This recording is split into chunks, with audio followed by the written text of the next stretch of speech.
no common war, and it's been praised by the likes of Tracy Kidder, Tim O'Brien, and in fact tomorrow at 7 p.m. at the Porter Square Books. At Porter Square Books, Christopher Lydon is going to be doing an introduction. An introduction. And apparently he likes the book. Yes, that's what he said. Yeah. And you told him he was a great literary critic as well. Very sharp literary critic. But, Luke Salisbury years ago read The Great Gatsby, and he was hooked on writing ever since, and he went on to BU and the MFA program there and taught at Bunker Hill, where I taught for a few years with him. He's the author of The Answer is Baseball, The Cleveland Indian, and other books. And this book about the Civil War is actually based on family members, they're all family members, where Roe and the son of Mason goes into the Civil War. He was in a seminary before and sort of innocent and pristine. At Cazenovia, we're talking about upstate New York. And he went and sort of he lost his innocence, let's say, and then he got severely injured, as long as his cousin also got severely injured, and both the father of the cousin and the father of Roe went to save them, and one survived, one didn't. I shouldn't have said that. I gave away too much, but. Well, you don't have to say which one, but it was very common in the Civil War, if you could afford it and you'd heard that your son had been wounded. And these two Salisbury brothers from Sandy Creek, had heard that one of their sons had been wounded at Second Bull Run. He actually hadn't been wounded that badly, but they go down to Washington City and they go up. They've heard there's a battle by the Antietam Creek in a place called Sharpsburg. Of course, it turns out to be the bloodiest day in American history, and they find their sons among the wounded afterwards, which is just a vision of hell. And they each talk the surgeon out of amputating. So on the spot, surrounded by arms and legs and people screaming and just every awful imaginable thing, you're dealing with your son, and you have to make a decision on what will happen. And of course, the decision has tremendous ramifications. You start out with a quote, "There is no common war," the title of your book, by General Sherman, Sherman March to the Sea. And what did he mean by that? Well, and what do you mean by that? It's from a letter that he wrote right before Christmas of 1861, before any of the really bad stuff had happened, saying this will be no common war.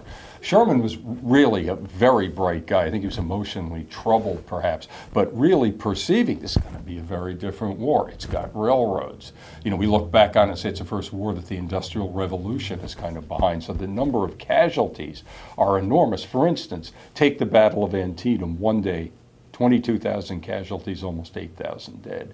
That's more than all that have been killed in the wars America had fought up till that time.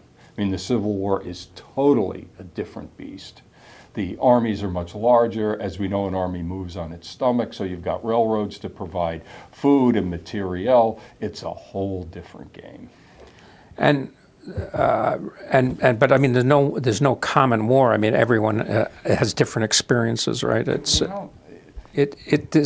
It's interesting because, the Civil War, as a friend of mine said, it's like talking about the Trojan War. Yeah. Everybody in America has a stake in it. Yeah. Especially now, because what that war was fought about was federalism. Does the federal government have the right to say states can't do things like slavery, like right now, perhaps if you were trying to deal with climate change or inoculating people against the measles? What right do people have to not obey the government? Where do you draw the line? That's what's going on right now. So it's very relevant for this time. It's always relevant. And of course, the issue of race is enormous. And this book is taken from your family. The novel is from the annals of Salisbury history, right? When I was little, on my grandfather's bookcase in Scarsdale were these two small boots, and one had a pencil going right through it. It's where the Monet ball went through Moreau, or Roe as he was called, Salisbury's foot in the cornfield at the Battle of Antietam. And I heard later my grandfather became a surgeon and a military surgeon. Took me a while to figure that one out. But when his father survived that wound and went back to Sandy Creek, New York, he had to run a piece of silk through the wound for a year to keep it from closing on the surface, becoming infected. They didn't know why, but they did know that would happen. And my grandfather wanted to go to West Point, and his father, the veteran of Antietam, wouldn't let him. My grandfather was 16. He ran away to be a drummer boy in the Spanish-American War, and his father caught him in the stockyards of Utica and beat the hell out of him. And when my grandfather told me that story, he had a big smile on his face because he knew his father did it because he loved him. Did the father know of war? This is the one who was wounded in Antietam. Oh, okay. This is the one. And so it's his son. If you can imagine, my grandfather was born in 1882. His father was born in 1840. Those upstate New Yorkers don't reproduce every 16 years. Like I have relatives on the Confederate side, but it's your great-great this and your great-great that. And he was a handsome man who married money and he did this and that. And there were just endless stories from there. But on the other side, the Union side, there was the boot with the pencil through it. I mean, those stories were true, for one thing. But yeah, my grandfather went over to the First World War in 1915 to something called the American Ambulance Hospital. It's American doctors. Wasn't Hemingway in that? Hemingway was an ambulance driver. My grandfather was a surgeon. Oh. And in fact, A. Piatt Andrews of Gloucester was the person who really started this. And he had been a congressman. And it was really doctors from New York and Boston going over there. And they did 3-month stints. They weren't on the front lines, but so he had already been there. Before, so when he was a National Guard guy, and when the 27th Division was nationalized, he was extremely valuable as he'd had experience over there, on hand. But it took me a long time to figure out that Civil War veteran shot through the ankle, silk through the ankle for a year, that his son became a military surgeon. I guess one can connect the dots. Took me a while, though. This is also not not only a war story, but it's a story of father and sons. Absolutely. And love, loss, and redemption. It's classic. I mean. Well, one thing about the Civil War that's really interesting, because the father actually was in the New York State Assembly standing for election. He doesn't want his son not to fight. And he manipulates him till they discover a runaway slave. Apparently, Mason Salisbury, the father, was associated with the Underground Railroad and had taken a few people to Canada. You could go up by the St. Lawrence River as opposed to when they would hit Rochester going the other way through Niagara Falls. But that part of upstate New York was red-hot abolition country. And so he kind of manipulates his son into this. His son, the first big argument they have, his son is saying, "Thou shalt not kill." The father responds with the Old Testament, "The Lord is a man of war." And within 30 days, when Lincoln gave his asking for volunteers, the son leaves seminary at Cazenovia and joins the 24th New York Volunteers. Okay. Yeah. And finish the thought that you raised, right. And it's a good one. It's in this war, you send your son to war. In this war, in this family, the father actually had to go see the results of what had happened and confront a surgeon to not have him amputate. And when the son comes back, I didn't realize I was really writing a Civil War PTSD. He becomes addicted to morphine. I certainly would if I had to run a piece of silk through my ankle every morning. And he's got a 44. This is at 5:30 in the freezing mornings up there by Lake Ontario. He puts a gun to his head. He is completely alienated and angry from his family. And he does recover, and it does, but it's tough. And so the families are involved. The women are involved. There's a woman that's been waiting for Helen. Who and she's no wilting sort of thing. I mean, she's a strong woman. Yeah, in fact, there are children involved, but she forcibly, almost, I guess, rapes the men. I mean, in a way. There's been a big build-up to that. We don't want to deliver to it, but it does end with the sexual experience, and then on. That's transformative. Well, and it is finally survival and back to life. But and there were more per capita drug addicts after the Civil War than any other time because you could buy morphine in a yellow bottle at the pharmacy. There was no, no prescription needed. And people in the Union Army, I can't speak for the Confederate Army, but there was chloroform. There was no bullet between your teeth and a shot of whiskey. They had chloroform, which is horrible because you wake up and you go into shock. Because ether was around, there wasn't much of it, it's very flammable, and it wasn't as, you couldn't transport it the same way. The Confederate Army, God knows what they had to do, but the Union Army was well supplied. They were well fed. Now, you spare, no details about battle, but more importantly, you talk about the aftermath of battle. There was a sort of, but actually, and you almost bring an ugly beauty to the carnage in a way. Yeah, I mean, there's something. Well, your writing is so. War has its charisma, doesn't it? Especially, I never fought. I taught school in the Bronx to avoid the Vietnam War, and I'm happy I did it. But war, it's interesting to try to write about war. You try not to romanticize it, but everybody from Homer to Tolstoy, there is always tremendous begrudging respect for what these people are going through. And it's true, my father was very badly wounded in the Second World War. Whatever attitudes he had towards war before, well, actually he wanted to be a conscientious objector, decides not to at the last minute. Afterwards, you didn't miss a thing. This is awful, He once said to me, I'm so glad that you and your brother were never on the firing line. I mean, one of those combat veterans that hated war in a way that I think nobody else does. If you read Paul Fussel's excellent work on the Second World War, he's the same way. He was a second lieutenant and badly wounded. And I just, I had a draft number, but it was over by the time I was 73. But my father always said, he's a World War II veteran, and always said never do it. But I was going to. You didn't miss a thing. You didn't miss a thing, right? Yeah, don't go in there, kid. But Roe, the son of Mason, who was in the seminary and went into the combat. And he was sort of like, he was in the seminary before this. He was a pacifist. He became a whoremonger, a swilling whiskey, and the blushes of innocence in the distant past. All right, but I'm just saying there was a huge contrast. And it's different. Yeah, it's different when you hit war. But I mean, maybe not a brutal war, but visceral experiences. Do you think are needed to sort of bitch slap us into the realities of life? Boy, Hemingway would say that. Yeah. And well, one of the great lines of all time, when the poet, what's her name, lived in Brooklyn and wrote about Whitman? The Dodgers. No. Dodgers. Oh. The woman, I'm misplacing her name, but they said, you live at home. Don't poets have to suffer? And she said, I went through adolescence. Isn't that enough? But no, that's very interesting as to where the good writing about war comes. And Tolstoy, of course, went down and ended up being involved in the Crimea. There's those wonderful, lot of good World War I stuff. World War I writing seems to be stronger than the World War II novels. That would take a whole nother program to talk about. Not that there aren't good World War II novels, but there's great writing about World War I and great poetry from it, of course. Who was a great World War II novelist? I'm forgetting his name. Naylor wrote about it. No, but it was another one. A lot of the Brits wrote about it. From Here to Eternity wrote. What's his name? God, I forget his name. A couple of old guys. I'm trying to figure out. Remember anything? Right? Yeah, but I read all of his books.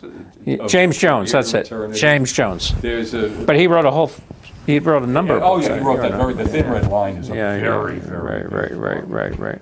And the point is, do you make it too awful or not awful enough or what? Or an awful lot of war is, my father says, boredom. Nothing's happening. He said But in a way, in a horrible way, he was sort of he lost his innocence and maybe was wiser for it. Coming out of that, he seemed to be. Well, what's so fascinating about the Civil War is in that summer of 1862, the 24th New York is caught in 4 or 5 battles. And you got to remember, these guys don't have helmets. They don't have body armor. And what they do is charge. The Union Army was usually charging entrenched positions, and people are getting knocked down. And unless everybody runs, which did happen, it does happen in the book at one point, you just keep going. They charged the sunken railroad at Second Bull Run, and one of their guys, a local hero named Lyman Houghton, he went all the way to the lip of the thing and is sitting there firing his pistol at people, and when his pistol runs out, the rebels take him prisoner for some reason. Monroe can't believe that they didn't kill him, because he'd killed a bunch of them.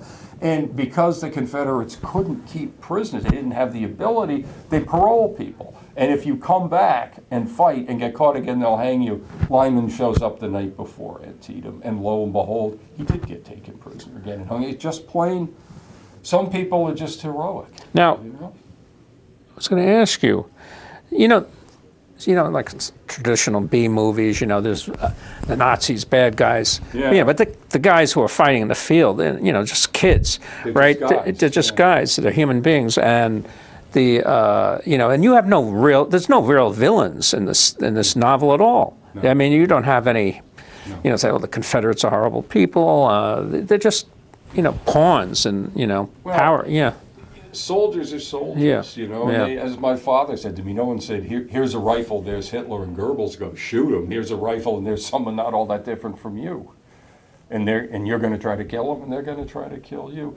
Also, this book is not about strategy and stuff. This stuff is mentioned, what's going on, what bad General McClellan was, and so on, and things that could have happened. But it's more, it's ground level. I mean, this is what it's like. And really, the one thing I think most of us don't understand if we haven't been there, the people that are in combat, sooner or later, they get hurt. And then what happens? You have your few minutes of extreme excitement, and the rest of your life you may be limping and hurting from what happened, especially from that war, let alone the psychological things that happened to you. You have a prop that comes several times, a buggy that just sort of rolls in with the wounded, sort of like a harbinger of what. Yeah, I mean, did you consciously think of that? Is that your green light, like in Gatsby? No, that's interesting. I know what you're talking about. It's the first time they actually see someone dead. And another time also, there's twice. Yeah. And then there is something that I read, because one does a lot of research when you're writing a historical novel, is this, I think it was a woman who had been a child who said she could never forget that after Antietam, seeing the ambulance going by on the dusty road, and blood is just coming out of it. Just falling through the floor onto the dust. And that's pretty hard. Well, they always say sometimes what's happening off stage is more frightening. Yes. So you have this thing coming back from hell. That's right. Yeah. That's a good point. Yeah, so I thought that was effective. You've just taught the author something about it. Wow, that's great. So, we did mention Helen and how she well, there's another image that runs through the book. What's that? And that is heads on stakes, because ancestors of Moreau and Mason the Salisbury's by killed Indians. an Indian in 1675, an unarmed Indian. Father told the son to shoot, even though the Indians were unarmed. They were bothering Mr. Salisbury for whiskey, and they do. And various things happened. This is talked about extensively in the book, but they ended up having their heads put on stakes. Indians caught them and beheaded them, and also cut the rest of them up and put them in trees. And so Moreau is haunted for the rest of his, young life about these heads on stakes. He thinks they're watching Salisbury's. How did you behave? You got an original sin in the family. His father says, he said, you had nothing to do with this, and you're using this story to make yourself important, as young people tend to do. But there's a scene the night before the battle of Antietam in which his cousin says, after tomorrow, them heads will be gone. And it's true that after Antietam and what happens to him, he's not concerned with that anymore. Now, the New York Times, I like this question. It's a very simple question. The New York Times always asks, when they interview the authors, why should someone read your novel? They should read the novel because it's quite well written, in the author's opinion, but because it's about fathers and sons, it's about war, it's about recovering from war. I mean, just on the very surface of how that war is still around, monuments of Confederate soldiers. And as I was saying before, what do you think about America? Is it a place where you can revolt and escape the government? Or can the government stop things like slavery and, God forbid, it'll never happen, but try to fight global warming? Where do you feel about that? That's important. We're all taking a stand, and everybody, if they think about the Civil War, will find a connection to it. Do you want to? I mean, you have about, let's say, about 8 minutes. Or do you want to read a little? I would love to read a little. By the way, you can see, Christopher Lydon introducing Luke Salisbury, his new book, No Common War, tomorrow at 7 o'clock. And also, it's this food, right? Oh, yes, Yeah, there's going to be food, right? champagne, if And you're everything, of age. yeah, My wife, who's a very capable person, is Right. having it catered. It's at Porter So Square. bring your Books. phony IDs. And No more bring your credit card. yeah. But what I think I will do is just read from the very, very beginning of the book, because it's sometimes when novelists are reading from there, you can't follow. The book begins in 1835, in which Got 8 minutes, right? Moreau's father, whose name is Mason, and his brother are going down to Washington. I don't know if historically they did this, but in 1835, Colonel Meacham in Sandy Creek made the world's biggest cheese and took it to Washington, D.C. So the book starts, and it's 1835. In 1835, Colonel Thomas Meacham, the preeminent citizen of Sandy Creek, New York, recruited local men to take the world's largest cheese to Washington City. The colonel made the 1,400 pounds of cheddar with our help right in the village. His mission was to present the cheese to Andrew Jackson and give the village universal recognition. Filled with the prospect of adventure, my brother Lorenzo and I volunteered to accompany Meacham in his masterwork to Washington City. We had never been south of the Finger Lakes or out of New York State. The colonel hoped his gigantic cheddar, dubbed the Great Cheese, would make him famous. I hoped it would make me famous. I thought there'd be important men, handsome women, superb opportunity in Washington City. I had not reckoned how a single day might so change a life. Lorenzo and I saw slaves in Maryland. Neither of us had ever seen a slave. In Baltimore, Negroes unloaded freight and sang carols with a melancholy intensity not easily forgotten. I waved to a man with a sweat-soaked red bandana and flak shirt that had no color. He just looked at me. No crowds greeted the Great Cheese in Washington City. Christmas in the capital was a muddy, lonely business. We found no splendid balls, rich widows, or affable senators. Everyone, it seemed, had somewhere else to be. The city was a disappointment. The roads were unpaved and the new government buildings far apart. Lorenzo said, "This ain't a city, this is a hope for a city." The president, we were told, was too ill to meet us. This was a severe disappointment, bordering on insult. We had brought the Great Cheese from the shores of Lake Ontario to the nation's wretched capital, and weren't even to see Old Hickory, let alone find the doors of the best houses opened. A slave did tip his hat and say, "Welcome, cheesemen," as the gigantic North Country cheddar disappeared into the back of the White House.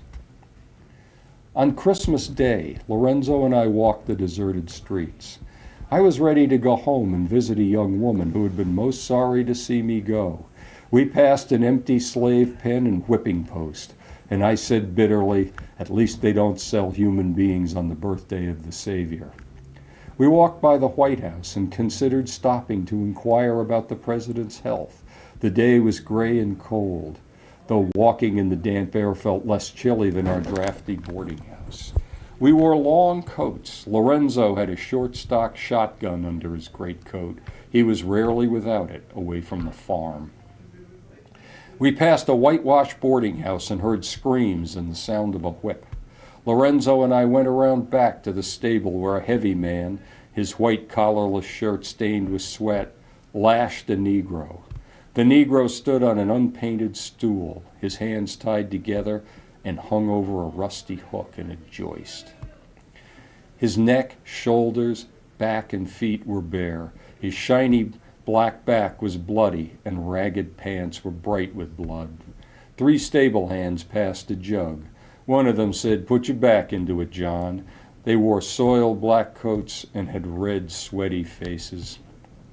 I saw everything in an instant: a white mark on the forehead of a horse in a stall, the gap between the blackened teeth of the man swigging out of a jug, rakes and bridles on the walls, a saddle and a pile of straw, the upraised hoof of a gray horse in another stall, a lantern on a chest whose varnished top was cracked, the crease in a slouch hat beside John, manure on their boots, a cowhide whip, the Negro's bloody feet on tiptoe on the rough stool, and most of all, the red welts, blood flowing on the Negro's shiny back, muscles and tendons stretched so they might tear. We stood in the door. Lorenzo put his hand under his coat. "You got business?" John said and spat. We didn't answer. "Cost to watch a cow hiding," said the man with a jug. "A quarter." "That ain't enough," said a squat man with big forearms and a bulging stomach who leaned against a stall. Lorenzo and I looked at each other. John gave the Negro 2 hard lashes and grunted with the effort. He evidently enjoyed inflicting pain. The Negro turned and I saw his face by the light of the lantern. The face was old, helpless, begging. Blood ran down the man's feet and dripped off the stool. He screamed. John hit him again. The Negro's face begged us to do something. I was humiliated, fascinated, furious. I couldn't watch, I couldn't not watch.